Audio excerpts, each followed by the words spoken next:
নমস্কার বন্ধুরা, আমার চ্যানেলে সকলকে স্বাগত। আমি আজকে নতুন একটা রেসিপি নিয়ে হাজির হয়েছি আপনাদের মাঝে। প্রথমেই সমস্ত রকম সবজি কেটে নিয়েছি।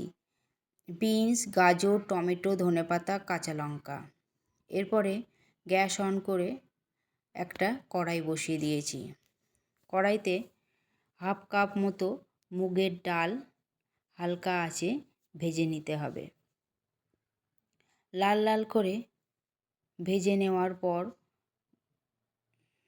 একটা পাত্র নিয়েছি। পাত্রে ডালগুলো ঢেলে ভালো জল দিয়ে 2 থেকে 3 বার ভালো করে ধুয়ে নিতে হবে।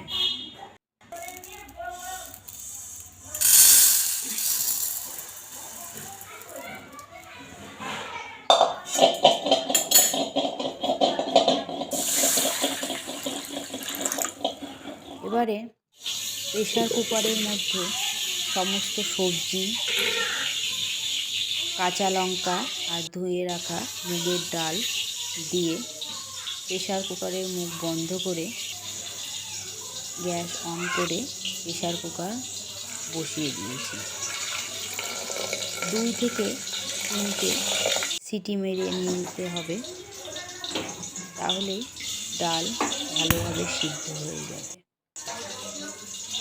এরপর ডাল সিদ্ধ হয়ে গেছে। এবারে গ্যাস অন করে একটা কড়াই বসিয়ে দিয়েছি। আর কড়াই গরম হলে কড়াইতে পরিমাণ মতো সর্ষের তেল দিয়ে দিতে হবে। তেল গরম হলে তেলের মধ্যে শুকনো লঙ্কা, এলাচ, দারচিনি আর 5 ফোড়ন দিয়ে নাড়াচাড়া করতে হবে। ওই তেলের মধ্যেই আমি কাজু কিশমিশগুলো ভেজে তুলে রেখেছি। এবারে ওই তেলের মধ্যে কেটে রাখা টমেটোগুলো দিয়ে নাড়াচাড়া করতে হবে। এরপর ওই কড়াইতে পরিমাণ মতো লবণ আর হলুদ দিয়ে দিতে হবে। লবণ হলুদ দিয়ে নাড়াচাড়া করার পর 1 চামচ আদা বাটা আর 1 চামচ জিরে গুঁড়ো দিয়ে ভালোভাবে নাড়াচাড়া করতে হবে।